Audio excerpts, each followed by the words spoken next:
NNTV Telugu news కి స్వాగతం.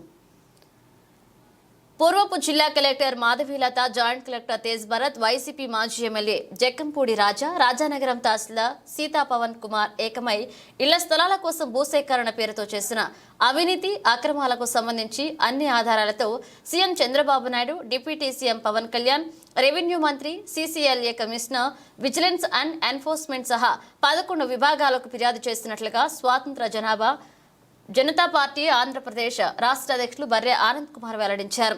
అన్ని ఆధారాలను ఆయా శాఖలకు పంపామని, ఇంకా అవసరమైతే ఇవ్వడానికి కూడా సిద్ధంగా ఉన్నామని, ప్రభుత్వం వారిపై చర్యలు తీసుకునేందుకు సిద్ధమేనా అని ప్రశ్నించారు.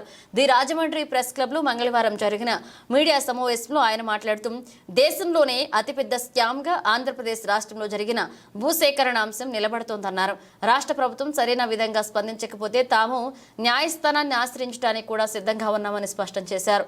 ఈ సమావేశంలో విశాఖోటి శ్రీను, కొత్తపల్లి మహేష్ కుమార్, ఇజ్జిన రాంబాబు, కందికట్ల చిన్నారావు, ఇజ్జిన వీర్రాజు, దేగపల్లె ప్రశాంత్ కుమార్, బరకట్టి నాగేశ్వరరావు, వేమవరపు రాజు, వండే లక్ష్మణ్, వేమవరపు మహాలక్ష్మి, ఊబా సూర్యారావు, వేమవరపు యేసు, గంగులూరి రామకృష్ణ, ఊబా రాజేష్, మురారి వెంకన్న, కొండా వెంకన్న, పొలిమాటి రాంబాబు, దడాల చిన్న వెంకటేష్, ఇజ్జిన వీరేష్, గడ్డం శ్రీను, ఇజ్జిన వీరబాబు, విశాఖోటి రాంబాబు, ఇజ్జిన అప్పలస్వామి పాల్గొన్నారు. 3 లక్షలు ఇచ్చి 23 లక్షలు ఇచ్చి ఆ పక్క భూములకు 65 లక్షలు ఇస్తే వీళ్ళ నోట్లో మట్టి కొట్టినట్టే కదా. నేను అవినీతి చేసిన దాని మీద కూడా నాకు ప్రాబ్లం కాదండి, ఎందుకంటే ఏ గవర్నమెంట్ వచ్చినా వాళ్ళు అవినీతి చేసుకుంటున్నారు. కానీ కూటికి లేని వాళ్ళు కడుపు కొట్టకూడదు కదా అనేది నా బాధ. నేను ఈ సబ్జెక్టులో చెప్పాను, మిగతా అన్ని విషయాలు ఎత్తలేదు. నియోజకవర్గం మొత్తం చాలా చోట్ల జరిగినాయి, నాకు తెలిసి రాష్ట్రం అంతా జరిగినాయి. నాకు భారతదేశంలో అతిపెద్ద స్కాము ఈ భూ పంపిణీ స్కామ్ అనుకుంటున్నాను, నేను భూసేకరణ స్కామ్. అయితే నేను అందరినీ ఎత్తట్లేదు. పేదలు ఎవరైతే ఉన్నారో, కూటికిలేని ఉన్నారో వాళ్ళ దగ్గర నోటు దగ్గర కూడు కొట్టిన వాళ్ళ సబ్జెక్టులు మాత్రం ఇప్పుడు తీసి మీకు ఎగ్జాంపుల్స్గా చెప్పాను. ఎవరు ఎంత వాటాలు బహిరంగంగా చెప్పరు కదండి. నేను మీ దాంట్లో కూడా ఇచ్చాను. కలెక్టర్ గారు, జాయింట్ కలెక్టర్ గారు, ఎంఆర్ఓ గారు, అక్కడ ఉన్న ఎమ్మెల్యే గారు 4 పార్ట్నర్స్గా చేసుకున్నారని నాకు ఇన్ఫర్మేషన్ వచ్చింది. అది నేను ఓపెన్గానే ఇచ్చాను. దీన్ని అంతా పంపకాలు చేసింది ఆయన ఎవరో రాజానగరం ఎంఆర్ఓ సీతా పవన్ కుమార్ అన్న ఆయన మొత్తం పంపకాలు. గోదావరి జిల్లా గతంలో పనిచేసినటువంటి కలెక్టర్ శ్రీమతి మాధవీలత గారు, అదేవిధంగా జాయింట్ కలెక్టర్గా చేసినట్టు ఆయన రాజానగరం నియోజకవర్గం ఎమ్మెల్యే గారు, రాజానగరం మండల తహసీల్దార్ గారు, వీళ్ళందరూ కలిసి భారతదేశంలోనే ఎక్కడా చేయలేనంత స్కామ్ని మన రాష్ట్రంలో జరిగిందని చెప్పాను కదా, అది ఈ జిల్లాలో చాలా విస్తృతంగా జరిగిందని చెప్పి తెలియజేస్తున్నాను.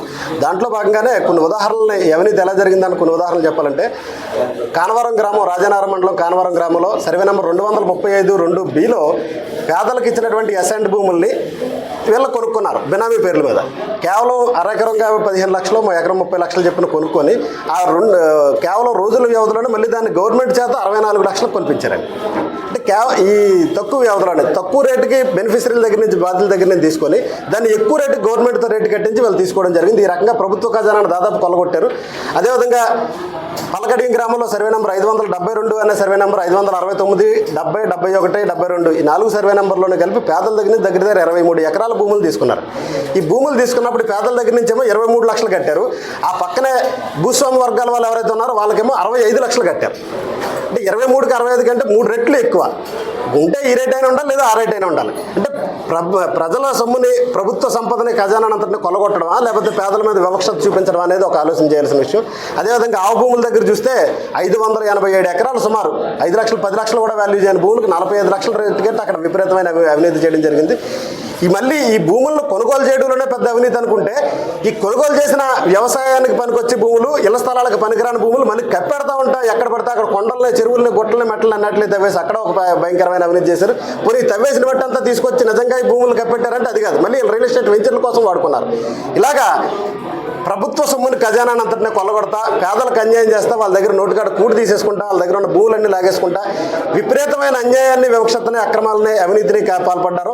సంబంధిత అధికారులు, ప్రజాప్రతినిధులు ఎవరైనా ఎత్తున్నారో వీళ్ళందరి మీద చర్యలు తీసుకొని సమగ్ర విచారణ జరిపించి వాళ్ళ మీద చర్యలు తీసుకోవడం ఒకటి, రెండోది బాధితులకు న్యాయం చేయడం ఒకటి. ఈ 2 చేసేదాకా కూడా స్వతంత్ర జనతా పార్టీ రిపబ్లిక్ ఆధ్వర్యంలో మా పోరాటాన్ని కొనసాగిస్తామని చెప్పి తెలియజేస్తాం. జై భీమ్, జై భారత్.